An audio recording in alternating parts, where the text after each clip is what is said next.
Welcome back to the Football Referee with Emmy Hickins, Trevor Gear, and Femi Madariola. Is on loan at Barcelona, but he's getting a new great big house built here. I say built, in fact, it's an old golf club. So it's quite a big golf club house, whatever you call it, very big, where the golf club members would go after the games and so on. And it's being converted. And I was reading that there have been all sorts of delays on this. Oh, it's obviously in the centre of a golf course as well. All sorts of delays, which so far it's cost him, I think it said £15 million, and it's going to cost him many more millions.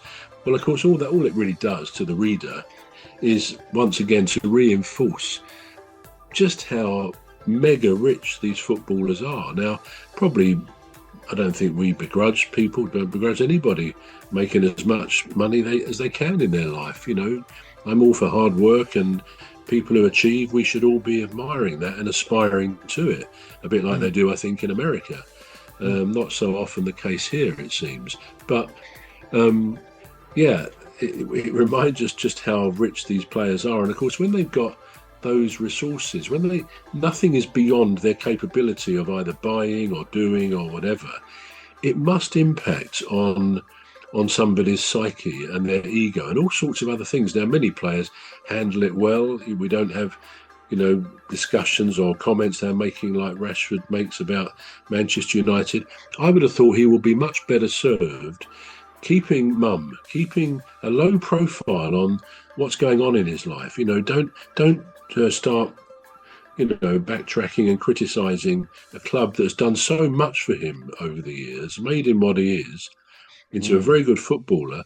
Maybe, like all of us, sometimes we've got to look at ourselves if things aren't going as they should and say, am I doing something wrong here? Can I do this better?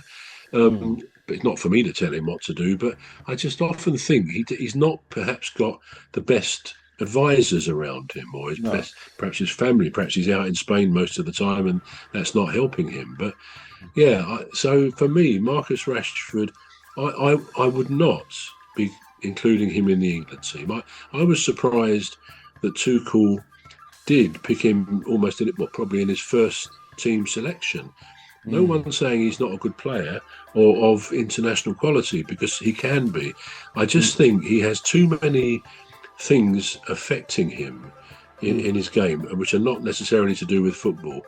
And if he's still got a bit of a chip on his shoulder about how he was treated at Manchester United, well, I can tell him there's probably millions and millions of young males who would love to take the situation, the opportunities that he's had, to have that in their life, playing this wonderful game for a living, for money beyond the reach of 99% of people, and still.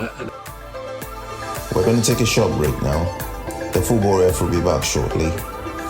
You're listening to the Football Referee with Emmy Hickins, Trevor Gear, and Femi Madariola. The Football Referee will be back shortly. Please stay tuned. The Football Referee is looking for sponsors. If you're a business out there looking to spread the word about the products and services you offer, please get in touch on our website, deepstuffrecords.com. And also, if you're looking to get involved on this show, please reach out via our Facebook page, Deep Stuff Radio or Deep Stuff Records. Thank you.